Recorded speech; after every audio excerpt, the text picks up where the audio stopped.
Hello, welcome back to HunterTuned. Today we're cruising around in Michael's car, and we would be tuning it some more, but the wideband seems to not be working. Right now it's working. Yeah, maybe it's working. Yeah, like lift off the gas. Yeah, I don't know. It flutters back and forth from like 11 to 13, and then it goes completely lean, and then it like goes 12 again, and then lean. And the other day when we were tuning it, it was completely fine. So I don't know if the sensor is going bad. So he's gonna have to try to replace maybe the sensor and see if that helps. But anyways, we're going to go pick up some vacuum hose for my car because we got pretty much everything done on it last night. Ooh, deli. That was a beat ass deli. Yeah. We got pretty much everything done on it in the last few days. Unfortunately, I didn't really film a whole lot of it. If you guys want me to go over anything in specific, please leave it in the comments and I will try to do my best to go over anything that we didn't cover. But we pretty much threw that eBay top mount manifold on with the GTX 3582 dual ball bearing unit, billet wheel, and got everything sorted out. And we got the fenders and the hood on, and had a bunch of issues with the frickin' distributor. So when we initially put everything together, I wired the distributor according to a diagram online, and I triple checked it, and it was good. So I plugged everything in, the car started up, and it ran kind of funny. Like if you gave it gas, it would die, and it sounded like it misfired a little bit. So I just said, whatever, I'll check the engine light later when we button some stuff up. And we got everything buttoned up on the car, and I noticed that the check engine light was there, so I checked it, and it ended up being code 9, which is the cylinder position sensor. So I said, okay, maybe the sensor's bad. So I tore apart the distributor, and the sensor was like chewed up. Like the rotor was hitting it, and the rotor was like chewed up as well. So I replaced the rotor and the CYP sensor, and threw it all back together, and then we had code 8. So I'm like, okay, now it needs a crank position sensor. So I threw completely good guts out of some other distributor inside of it. And then we had code 4. And I'm like, what the hell is going on here? So I replaced everything one more time, and it still had code 4 or code 8 or something. So I'm like, okay, let's verify the wiring. So we verified all the wiring going back to the ECU. I had a multimeter lead on one end of the distributor where the wiring was there, and then I put it and I pinned the ECU where it's supposed to be into the ECU. And sure shit, the CYP and the crank sensor wiring were mix matched on the jumper harness. So the jumper harness was wired wrong and was causing these issues. So I ended up switching the jumper harness wires around, soldered it all up, and now we're fucking mint. So the car is actually running good now, and got the gauges wired and everything last video. But like I said, the only thing we got to do now is we got to button up the vacuum lines. So I tapped the intercooler pipe and all that for the wastegate, and now we're just running to get some line for the fuel pressure regulator and the blow-off valve, because the intake manifold I have has one port. Which sucks, so we're gonna have to tee it. But yeah, we're gonna go to O'Reilly's quick, and we'll pick up on Michael's car too, guys. I'm sorry, it's just been so sporadic the last couple days with you know, the upload and me filming and shit. Just been kind of burnt out with wrenching on stuff because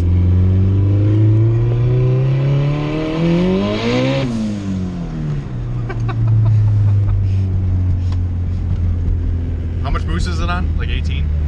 Yeah, this thing just fucking rips. But yeah, anyways, we're gonna get back to normal here. Hopefully the uploads aren't gonna be as like junky. I don't know. If you guys like the kind of content we've been putting out the last 2 days, let me know. Because some people may like that kind of content where we're just like bullshitting and doing nothing and being retards. But yeah, we're at O'Reilly's. I'm gonna pick up in a little bit. So we're back in the garage, and we got all the vacuum lines hooked up, and I kind of wanted to go over some of that stuff with you guys. It's kind of something I haven't gone over in the past, but pretty much need to run a vacuum line to the blow-off valve here, and it needs to be intake manifold vacuum. It cannot be like boost vacuum, or throttle body vacuum. There's actually a nipple that comes off the throttle body on these things, and you cannot use that because that is only a boost vacuum. It's not actually negative vacuum like on the intake manifold here. So we ran a T off of this single nipple here because this is the only one on this manifold, and we ran a T into the fuel pressure regulator and then off to the blow-off valve there. And then my boost gauge runs off of the back nipple on this intake manifold. That just goes right into the car for the boost gauge. And then for the wastegate, we actually ended up running a 90-degree barb fitting into the intercooler pipe right here, and we ran that up and to the wastegate here. So that's just hooked up like that. So that's all nice and neat. And yeah. What's next, Michael? What was that? The front bumper. The front bumper? The front bumper is next. Okay. It's next on the list to do, you know. It sucks because this fender's super clean. Super clean. And I got a brand new fender coming for that side, but this side's totally dickered. All banged up and shit. You going to work? Bye. No. I'm not filming. What are you doing? Bye, pretty lady. Can you turn them off for a bit? Did you get your Starbucks for the day? Yeah. Got the cooling fan on last night too, didn't you? Yeah. Yeah, we just had to extend the wires a little bit with... Oh, and by the way, guys, a lot of people out there were complaining, and they're like, you need to tuck the headlight harness. You need to tuck the headlight harness. Well, we did. I did. We did tuck the headlight harness, or Michael did. Most of it. But anyways, we ended up just drilling a hole in the side here, and you just kind of made one of these holes a little bit bigger, and ran it through the fender, ran it down, and came up. You know, the headlights are coming down through here, and then running it. We got to tie this up yet with a zip tie or something, but this is part of the harness here that runs across and plugs in to the headlights here, and then the fan switches right here, so we had to extend those, but that was pretty much it. And then we ran the rest of it down here, drilled a hole under the fuse panel where you can't even see it, and the rest of it plugs in, you know, somewhere down there. So that's all done. Now we're just going to get the bumper thrown on and probably tie up that harness there, and we'll start this thing up and let it run for a little while. I did also fail to mention that I put a Walbro 450 fuel pump in this thing today. Kind of got to have that for going E85 and big boost like we planned to, so put the Walbro 450 in there, and yeah. Alright guys, I finally got the car back on the ground, and I've been working on it for like another 2 hours because it threw that frickin' engine light again. Code 9 for CYP or C fucking KP, bleh, whatever. So I checked the light again, and like I said, it was code 9, and I double checked the wiring, and the wiring was mint. It was dog pile chicken smile. Everything was good. So I didn't know what the fuck to do. So I went inside, ate some supper, came back out with a fresh mind, and I talked to a guy that's actually really good with distributors, and he rebuilds them a lot. And he told me, he said, if any of the sensors are touching, so like if the there's 3 different sensors inside of the distributor that sit inside of this housing here. I don't even know if I have any laying around. I might. So like you got your rotor here, and then you have your crank sensor, which is in the middle. You have the cam sensor, which is on the bottom or top or something, and then you have another sensor. And they're all connected with these little magnets that sit inside the housing. And if those magnets end up touching on anything here, it can actually throw the car off. So I ended up taking the distributor apart again, and I repositioned those magnets, or the sensors, and it is freaking super smooth now. Everything is great. I got it running prime. The only thing other that I had to adjust was when the car warmed up, it would not restart, and I had to play with the crank fuel adjustment in the tune a little bit. So now it fires up at the flick of a key. So that's awesome. I just set the ignition timing on it with the distributor and a timing light, and then I think that's all I did. I checked for any oil leaks, and this thing is completely bone dry. Nothing is leaking whatsoever. The only issue I'm having is this timing belt cover is a little bit wallowed out, and the belt is actually rubbing on the timing belt cover just a little bit. But it's not that bad, and I'm thinking that it'll wear in, kind of thing. But yeah, so I think I'm gonna go take this thing out for its first test drive and see how it is, see how the clutch is, and see how everything is driving. And I guess I'll pick back up after that. Okay, so I just got back from a test drive. I didn't really want to film it because I kind of wanted to focus on the car and see how everything was doing. And so far, so good. The only thing is I still got code 9. For some reason, that CYP sensor code keeps coming up. It was totally good sitting here idling in the garage. I let it idle for a long time. I played with the tune a lot. I got it idling perfect. The thing just revs up like a fucking monster.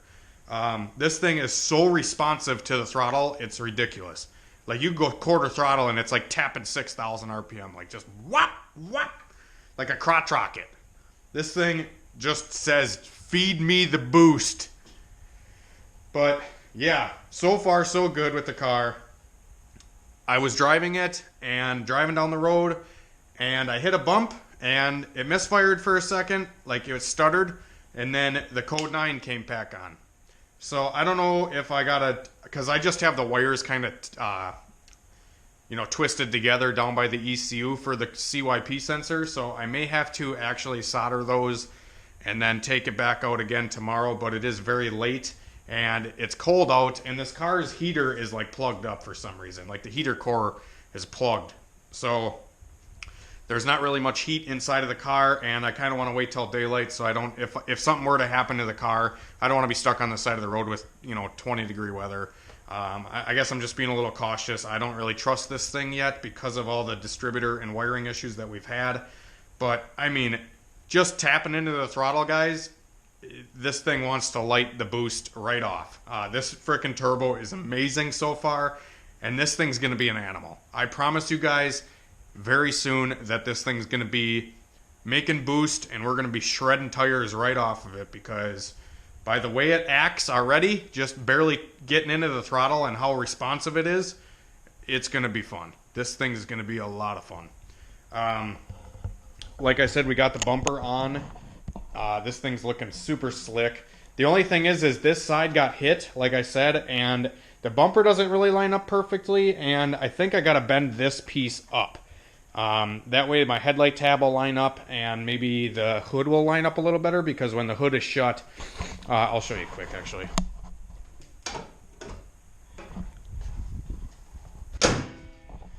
Yeah, as you can see, when the hood is shut, it lines up perfectly over here, but then you come to this side and the hood like sticks out farther than the bumper. So I think that piece just needs to come out a little bit. That way the headlight will come out, because it sticks over the headlight here a little. That way we can make all that stuff straight. I'm kind of digging the black hood on the red car, but I think I may paint it red or leave it black. I don't know. I actually think I might leave it black because it looks kind of cool like this. But this is like a totally different car from 2 weeks ago when I pulled the motor out of it so far. It's freaking awesome, guys. I can't believe it. My new fender should be here fairly soon, and I'm going to get T-Bags Custom to paint my new fender, and hopefully it'll match decent to the bumper and the rest of the car. That way, we can have a not banged up fender on this side, and the car will be fairly clean. But yeah, I also want to get an exhaust ring for it, so it's not just like an open hole here. I'd like to get one of those rings that goes around the downpipe. That'd be really cool. And also this frickin' XTD Stage 5 clutch so far grabs very good. It's kind of high up in the pedal, but it's not, so far high that it's not going to grab or anything like that, I don't think. Time will obviously tell with all these parts, guys. I'm just going to give you guys a quick overview of the parts that are in this thing. It is a P2P custom length. No, this is a regular LS length rod with 11.5 to 1 YCP pistons, or the P2PO Performance 2.0. They actually kind of sponsored this build to test out these pistons and see if we can go 10 seconds in the quarter mile with a cast piston, because that would be freaking awesome. It's got the flex fuel style injectors, and I mean, this thing literally idles 14/7, totally perfect. It doesn't have any issues with the injectors. I sell them on my website, HunterTuned.com, if you want to pick any up. I also sell stickers and stuff like that too, if you guys didn't know. The gauges seem to be working good. This thing has like nearly 90 psi oil pressure cold, and then at idle, when it's warm, it has like 20, which is fucking perfect. I mean, it seems like it's really coming together, guys. This thing, I'm jacked. I'm fucking super excited. I'm just going to take a break. I'm not going to get greedy with it tonight. Like I said, it's getting cold out, and I'd like to just get this video up. And, you know, we'll come back at it fresh tomorrow, and we'll actually drive it around a little bit and see how everything is doing. But until then, like I said, if you guys have any questions on this car, please let me know. I didn't really go over the overview like I said I was. But anyways, thanks for watching, guys. Like I said, if you have questions, please leave them in the comments. You can email me, etc.